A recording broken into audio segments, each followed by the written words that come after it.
சோதனை வருகிறதெல்லாம் நமக்கு நன்மைக்கு என்று நான் எண்ணுவேன். தங்கம் அடிபட்டால் அணிகலமாகும். நான் வள்ளிமலையில் ராஜகோபுரம் கட்டுறேன். அதுக்கு அஸ்திவாரம் போடுறதுக்காக பல தகுதி உள்ளவர்கள்லாம் வரைச்சிது. அப்போது சிதம்பரத்தில் முதல் நாள் எனக்கு சொற்பொழிவு. அந்த சொற்பொழிவு முடித்து கொண்டு வந்து கடலூரில் ட்ரெயினை பிடிச்சேன். அது 1.5 மணி நேரம் தாமசமாக விழுப்புரம் போச்சு. விழுப்புரம் வண்டி போயிடுது. நான் காட்பாடிக்கு போய் அந்த வள்ளிமலைக்கு வள்ளியம்மா அவதாரம் பண்ண இடம் வள்ளிமலை.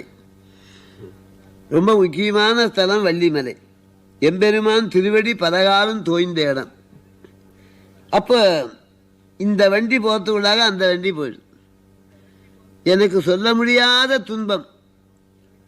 ரொம்ப வேதனைப்பட்டேன். அம்மா, உன்னுடைய திருப்பணிக்கு வரனே இப்படி வண்டி தொடர்பு விட்டு போச்சு. என்ன செய்ய முடியும்? அது மலையடி வாரம், தந்தியும் கிடையாது. விடிகால 5 மணிக்கு இன்னொரு வண்டி மதுரைக்கு போகுது. அந்த ட்ரெயினில் ஏறி 12 மணிக்கு திருச்சினாப்பள்ளியில் வந்து நான் பூஜை பண்ணாமல் தீர்த்தமும் சாப்பிட மாட்டேன். ஐயாறாருமலை குளித்து பூஜை பண்ணிட்டு சாப்பிடலான்னு போனால் ஒன்றும் கிடையாது. எல்லாம் அது மணி 2:30 மணி எல்லாம் சாத்திது. ஆண்டவனேன்னு வந்தால் ஒருத்தர் வந்து, சுவாமி கொஞ்சம் ஆகாரம் பண்ணுறீங்களான்னு அவராக வழியை கேட்டார். ஆமான்னு உள்ளே இட்டு போய் அற்புதமான சாப்பாடு போட்டார்.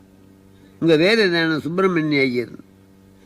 2 மணிக்கு வண்டி ஏறி 6:30 மணிக்கு மதுரைக்கு வந்து நான் தங்கியிருக்க இடமெல்லாம் தெப்ப குளமாகுது. ஒரு ஈச்சையில் படுத்தது. பொழுது விழிஞ்சு 7:15 மணிக்கு அரியலூரில் ட்ரெயின் விழுந்தது. 300 பேர் இறந்து போனேன். அந்த ட்ரெயின் வந்து தொடர்பு இருக்குமானா நான் விழுந்த வண்டியில் வந்திருப்பேன். அரியலூரில் எந்த வண்டி விழுந்ததோ அந்த வண்டியில் நான் வருவதாக ஏற்பாடு. அந்த வண்டியின் தொடர்பு விட்டதுனாலே வண்டிக்கே போயிடுது. அப்போது எனக்கு இந்த தன்மை தெரியல. அம்மா, எனக்கு நீ இந்த துன்பத்தை கொடுத்தியேன்னு அம்மாவை சலிச்சுக்கணும். அப்புறம் தான் அம்மாவுடைய பெருமை தெரியுது. நான் இந்த கொஞ்ச காலம் தொண்டு செய்ய வேண்டும் என்று ஆண்டவன் செய்த சோதனையிலே வருகிற